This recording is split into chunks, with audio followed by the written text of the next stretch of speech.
الحمد لله حمدا كثيرا. قال الله تبارك وتعالى في كلام الآخر فقلت استغفروا ربكم إنه كان غفارا. صدق الله مولانا العظیم. قرآن مجید فرقان حمید پارہ نمبر 29 انشاءاللہ اللہ کی کرم سے کل تراویح میں تلاوت کیا جائے گا. سورۃ النوح سے آیات تلاوت کرنے کی سعادت حاصل کی. حضرت نوح علیہ السلام استغفار کے بارے میں اپنی قوم کو بتا رہے ہیں. اگر ہم مصطفیٰ کریم کی بارگاہ میں چلیں تو مصطفیٰ کریم کی بارگاہ بھی ہمیں یہی درس دیتی ہے کہ آقا کریم صلی اللہ علیہ وسلم جن کے صدقے کل ہماری بخشش ہوگی، آقا کریم 100 مرتبہ ہر روز استغفار پڑھا کرتے تھے. کس کے لیے؟ اپنی امت کے لیے، ہم گناہگاروں کے لیے آقا کریم ہر روز استغفار کیا کرتے تھے. اچھا، استغفار کرنے کے بے شمار فائدے ہیں.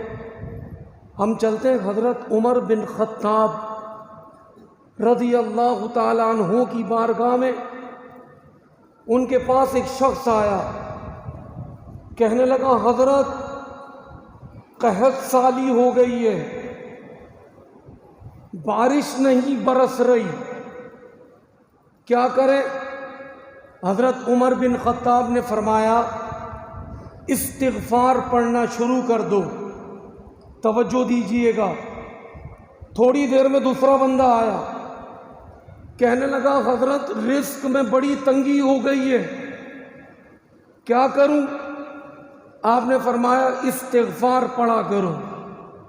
وہ گیا، تیسرا بندہ آیا، وہ تیسرا کہنے لگا حضرت اولاد نہیں ہو رہی میرے یہاں، کیا کروں؟ آپ نے فرمایا استغفار پڑھا کرو. اب وہاں کئی لوگ بیٹھے تھے. اچھا، بیماریاں الگ الگ ہیں، مسئلے الگ الگ ہیں، دوائی سب کو ایک دی گئی. پہلے آیا، کہنے لگا قحط سالی ہے، فرمایا استغفار پڑھو.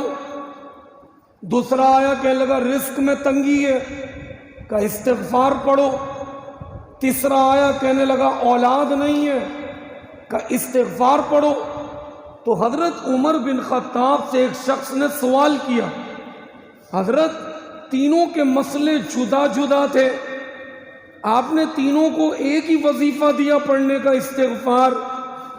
تو حضرت عمر بن خطاب رضی اللہ تعالیٰ عنہ فرماتے یہ میں نہیں کہہ رہا، بلکہ رب تعالیٰ نے قرآن مجید میں فرمایا ہے، اور مصطفیٰ کریم سے میں نے خود سنا ہے کہ محبوب پاک صلی اللہ علیہ وسلم نے فرمایا کہ رب فرماتا ہے فَقُلْتُ اسْتَغْفِرُوا رَبَّكُمْ، اس کی بارگاہ میں استغفار کرتے رہو. اِنَّهُ كَانَ غَفَّارًا، وہ تمہیں بخشے گا، مہربان ہے، تمہیں کرم عطا کرے گا، رحم عطا کرے گا. اور یہی نہیں، یرسل السماء علیکم مدرارا، جب تم استغفار کی کثرت کرو گے تو آسمان سے پھر بارشیں نازل ہوں گی. وَيُمْدِدْكُمْ بِأَمْوَالٍ، اگر کسی کی روزی کا مسئلہ ہے تو وہ استغفار پڑھے تو رب فرماتا ہے میں تمہیں رزق عطا کروں گا. وَبَنِينَ، جس کے یہاں اولاد نہیں، استغفار کی برکت سے اولاد عطا کروں گا.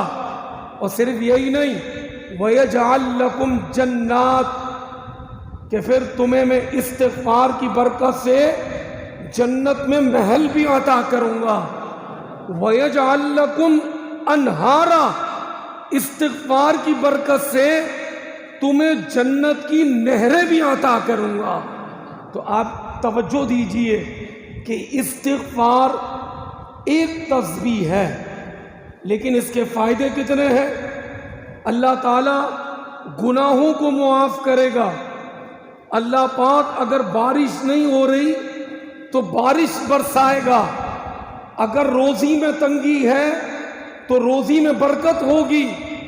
اگر جن کے یہاں اولاد نہیں وہ ادھر ادھر نہ بھاگیں، صرف استغفار کی تسبیحات میاں بیوی پڑھنا شروع کر دیں، اللہ پاک اولاد دے دے گا. اور صرف یہیں تک نہیں، جنت کے محلات بھی ملیں گے اور محل کے ساتھ ساتھ جنت کی نہریں بھی ملیں گی. تو کتنی خوش قسمتی ہے آقا کریم کی امت کی. تو انشاءاللہ ہم سب نیت کریں. روزی کا مسئلہ تقریباً لوگوں کے ساتھ ہے. مہنگائی رک نہیں رہی، کمائی اتنی ہے لیکن مہنگائی نہیں رک رہی. یقیناً پریشانیاں ہیں کئی گھروں میں، کئی گھرانوں میں. کم از کم ایک تسبیح استغفار پڑھیں، دیکھیں انشاءاللہ کیسے زندگی کے تمام امور میں اللہ پاک کے کرم اور فضل سے کیسی تبدیلی آ جائے گی. اللہ پاک سے دعا عمل کی توفیق نصیب فرمائے.